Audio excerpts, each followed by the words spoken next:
غسل کا طریقہ صرف ہم سادہ سے اس وقت بتاتے ہیں کہ سب کو یہ تو اندازہ ہے، ظاہر ہے کہ بزرگوں کو ہم نہیں بتا رہے، اور حتیٰ جوانوں کو بھی یہ سوچ کے نہیں بتا رہے کہ ان کو نہیں پتا، کیونکہ یہ سوچنا ہمارے لیے بھی سوء ظن ہے، گناہ ہے۔ فرض یہ کر لیتے ہیں، ممکن ہے کسی کو پتا نہ ہو یہاں، یا ممکن ہے کوئی بعد میں سنے، یا ممکن ہے کوئی ریکارڈنگ کو بعد میں سنے، کہ غسل کی نیت ہے۔ پہلی نیت کیا ہے کہ ہمیں پتا ہونا چاہیے ہم کیا کرنے جا رہے ہیں، یہی نیت ہے۔ تو غسل کی نیت بھی یہی ہے کہ ہمیں اندازہ ہے کہ جی کسی نوجوان کو کہ جی احتلام ہوا تھا، یا کسی مرد اور عورت کو پتا ہے کہ جی اس نے انٹرکورس کیا تھا، یا کسی خاتون کو غسل حیض و نفاس و استحاضہ یا باقی دیگر غسل ہیں۔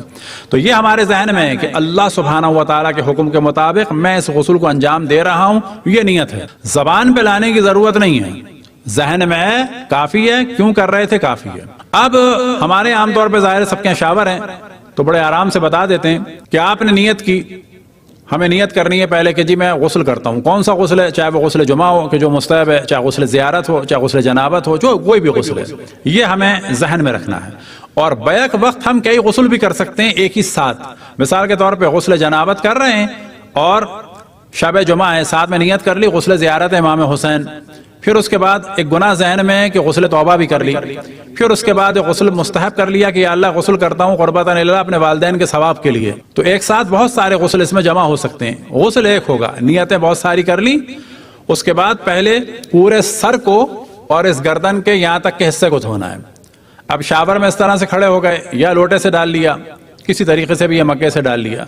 اب ہم سر اور گردن کو ہمیں دھونا ہے، پورے حصے کو، اور اندر کے ہونٹ یہ آنکھوں کے اندر ڈالنا نہیں ہے یا ناک کے اندر ڈالنا نہیں ہے، لیکن ہاں بظاہر جتنی آنکھیں ہیں یہ اتنے اوپر جو ہونٹ ہیں اس پر کوئی ایسی چکنائی نہ ہو، اور ان پر پورے میں پانی چلا گیا یہاں تک۔ جیسے ہی آپ کو یقین ہو گیا کہ یہ حصہ دھل گیا ہے تو اس کا مطلب ہے ایک پورشن ہو گیا۔ اب ظاہر ہے کہ پانی جسم کے حصے بھی پڑتا رہے گا، اس سے کوئی مذائقہ نہیں ہے۔ ایسا نہیں ہے گردن کو آپ کو آگے کر کے صرف سر اور گردن دھونا ہے، یہ ایسے پانی گر رہا ہے لیکن دھو آپ یہ رہے ہیں، یہ نہیں دھو رہے ہیں۔ آپ کی اس وقت انٹینشن جو ہے سر اور گردن دھونے کی ہے، یہ پہلا حصہ۔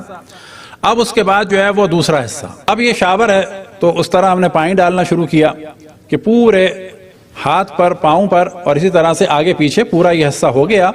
اور بہتر یہ بھی ہے کہ یہاں بھی آئے اور آٹومیٹکلی ظاہر ہے کہ آتا ہے، لیکن ہماری نیت کیا ہے کہ ہم اب اپنا رائٹ حصہ پورا دھو رہے ہیں، پورا ہاتھ دھو رہے ہیں۔ اگر کوئی انگوٹھی وغیرہ ہے تو اس کو اتارنا ہوگا، خواتین کے نیل پالش لگی ہوئی ہے تو اس کے ساتھ غسل نہیں ہوگا، اس کو پہلے ریموو کرنا ہوگا، واجب ہے۔ لہٰذا وہ خواتین جو نیل پالش یوز کرتی ہیں، جہاں وہ خرچہ نیل پالش پہ کرتی ہیں، وہاں پر ان کے لیے لازم ہے کہ نیل پالش ریموور ان کے یہاں ہو، کیونکہ نیل پالش لگنے کے بعد نہ غسل ہوگا نہ وضو ہوگا، یہ چیز ذہن میں رہے۔ ہاں، پاؤں کا ایک مسئلہ ہے خواتین کا کہ غسل اگر انہوں نے کیا ہوا ہو تو پاؤں پر نیل پالش لگا سکتی ہیں، سوائے ایک انگلی چھوڑ کے، تاکہ اس کے اوپر مسح ہو جائے۔ لیکن غسل کے لیے ضروری ہے کہ کوئی ایسی چکنائی یا کوئی ایسی چیز کہ جو پانی نہ پہنچنے دے۔ اب اگر کسی کے ٹیٹو اندر بنا ہوا ہے تو کوئی حرج نہیں ہے، لیکن اگر کسی نے ٹیٹو کا اسٹیکر لگایا ہوا ہے تو اس کو ہٹانا ہوگا۔ اسی طرح سے نیل پالش ہٹانی ہوگی، اور چکنائی اگر اتنی چکنائی ہے کہ جو پانی نہ پہنچنا دے تو وہ چکنائی کم کرنی ہوگی۔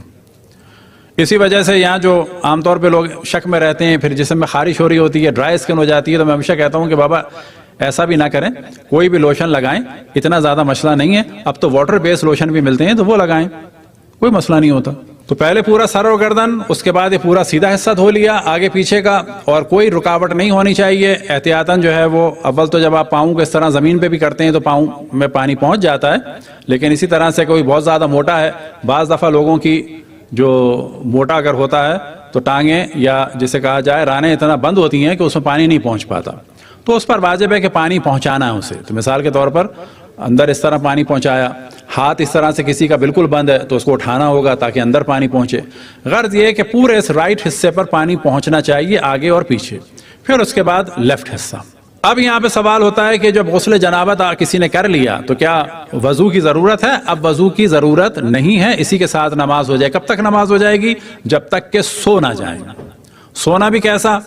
اگر فقط آنکھوں میں نیندیں آوازیں آ رہی ہیں تو اس سے غسل یا وضو باطل نہیں ہوتا، لیکن اگر کوئی غسل کر کے سو گیا، اب اس کو وضو کرنا ہوگا نماز کے لیے۔ یا یہ کہ اس نے کوئی حدث صادر ہو گیا۔ حدث صادر ہو گیا سے کیا مراد؟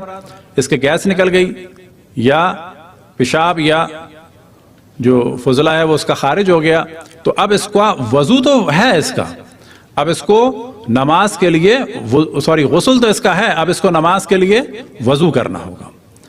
اب اس سے ریلیٹڈ انشاءاللہ مسئلے مسائل بار بار ہم بیان کرتے رہیں گے، اور اس وقت صرف ہم یہ بتانا چاہتے تھے کہ ایک اجمالی خاکہ اگر کسی بچے کے ذہن میں نہ ہو یا کوئی نہ جانتا ہو، کیونکہ بعض دفعہ ایسے کیسز بھی آئے کہ لوگ غسل کر رہے تھے اور انہوں نے پوچھا ہوا تھا اپنے کسی ٹیچر سے، اور ٹیچر نے بتایا تھا اپنے مذہب کے اعتبار سے، تو پتہ چلا کہ وہ صحیح نہیں ہے۔